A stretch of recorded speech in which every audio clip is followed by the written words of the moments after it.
Hello everyone, Tazenga Lunje here and welcome back to the platforms wherever you're seeing this from. Let me start by saying I appreciate you for following and actually viewing the content. It's always a pleasure to be making these videos. Before I get into the video, I'm going to request that if you haven't subscribed to my channel, consider subscribing and help me get to 100 subscribers by the end of this week.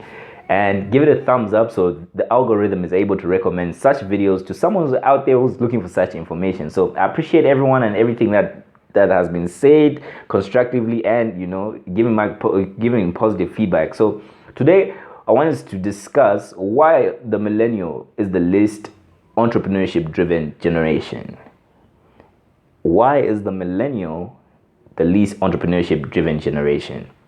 Why am I saying this? Is because I've come to understanding is that a lot of people, the millennials to be specific, have become very comfortable with being followers when we should be aiming at being leaders in whatever we are doing. So you want to aim to be the best and be the leader in whatever market, business you're starting, your niche, your class, your goals, your team, your sport, your everything, whatever you're doing, you want to aim to be the leader, to be the best. It may sound selfish, but I know every one of us would love to be the best. So this is just supposed to help us actually find gaps and spaces where we can actually be the best in what we do. So why are we the generation that lacks in entrepreneurship values? The first thing for me, what I've noticed is that there's a big gap in mindset of scarcity amongst millennials. What am I talking about? Scarcity simply being you want to do something, but you feel you can't do it. Or you want to do something, but you feel it's not out there. Not being able to trust yourself.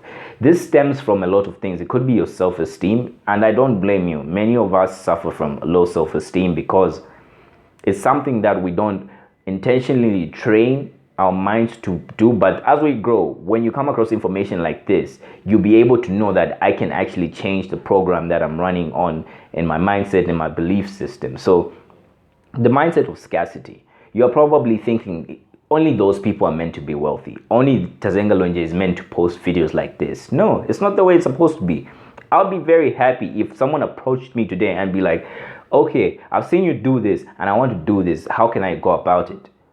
And that's the type of mindset I want you to know and recognize, that there's enough room for every one of us to be the best person. It may not be you making videos, it may not be you being a speaker, but it can be in your classroom, your uni, your sport team, your track field, everything that you're doing, where your business, you want to go out and you say you want to go make $1 million kwacha, $1 million. There's enough millions of dollars and enough millions of kwachas for everyone, for as long as you just go out there with a mind of abundance and be open to the signs and faith that you'll make it, and put in the work and be practical and intentional about it. So mindset of scarcity, it's not something that works overnight, you delete it, but it's something you work towards, because if you're able to begin to train yourself and always look at the flip side of the coin, you'll be finding yourself in positions where you're doing much better in everything that you do. You find yourself looking for opportunities and not seeing lack of opportunity. You find that entrepreneurs, despite the state of the economy today, you won't find an entrepreneur complain and say the economy is bad and whatnot. That's why I can't do this. The entrepreneur has a lot to do with the person that you are and your mindset. And even despite the hardest times, you're able to go out there and fetch what you want. So mindset of scarcity in business and everything that you're trying to do, you want to avoid that. Then my second pointer has got to be, today, since we're surrounded with social media, so much technology, information age, and how relatively easy it has become for people, young people, the millennial, to acquire wealth and success, has created what is known as manufactured eliteness. So you log onto your social media, you find this 20-year-old and you're 25. You find this 20-year-old and you're 25, he's driving the best cars, he's wearing the best clothes, he's traveling to the best places, and he's doing things that you, by your age, you found yourself haven't done or are not doing. So manufactured eliteness. What am I talking about? It's not that these people may or may not be doing these things, but then you find you get into the space where you want to live up to that, but then you're not genuinely in that position. And what happens is that you begin to represent yourself online as a person that you're not. Now, what happens is that when you look and go into the real world where you're interacting with people, and people meet you on the street and they're like, you're this person on online, and why you're not this person in real life, it creates a bad energy for you, and also people won't want to relate with you because you're displaying yourself to be someone that you're not. So manufactured eliteness is something that many people are suffering from, but then it's not a bad thing if you saying fake it till you make it. Some people say fake it till you make it, but then if you're manufacturing eliteness, you want to be able to live up to the eliteness that you have created. So manufacturing eliteness is a disease that many of us are facing, but then if you're able to live up to those standards that you're portraying online, go ahead, that's fine, that's your lifestyle. But what I'm trying to say is that people will look at those examples and also try to follow those steps, even if they can't really follow those steps. So manufacturing eliteness is a very, very serious issue that millennials will face whenever they pursue themselves or try to be intentional about going to be better people, and even in a business. So be genuine with yourself, be truthful, and it will come together in a bow. It will come together in a bow.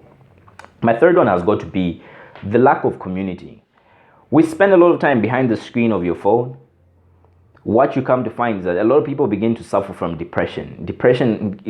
If depression is a serious issue, because what happens if you're depressed? If you think the part, you begin to act the part. Now imagine this in a situation. You started a business and you get depressed. You're depressed because you're seeing your competitors doing so much better than you are, and it begins to damage how you feel about your business. So if it begins to damage how you feel about your business, what happens is that even the performance of the business will be affected, because you won't feel the need and the urge to actually go out and make your business perform to the standard that you love for it to perform. So being able to associate with people, interact with people, is a basic need for the human being. So go out there and interact with people, because what interacting does, when you network, you increase your network. 2, you learn from others, and 3, you might meet your next prospective customer and your next prospective partner. So being able to go out there and interact with people will help you actually be better at communication, and even just help your confidence and your esteem in general, and you learn so much from actually hanging out with people. So it's a short video, but then I thought it would be very important for me to share these aspects and these points, because it's very important for us to be able to see these things and actually realize them and talk about them. So I'll keep on sharing more. Welcome to my 90 days game plan. I appreciate everyone that's been following, and I keep on emphasizing, guys, please help me get to 100 subscribers by the end of this week. Leave a like, leave a comment, share this video with someone who's looking for this information. I appreciate you guys so much for following and all the feedback I'm getting, and have a blessed evening, and let's go and exercise our right to vote. I know the youth this year are going to show up in record numbers, so you guys do what you have to do. Place your votes on who you think is your best man and best candidate. Thank you so much, and be blessed.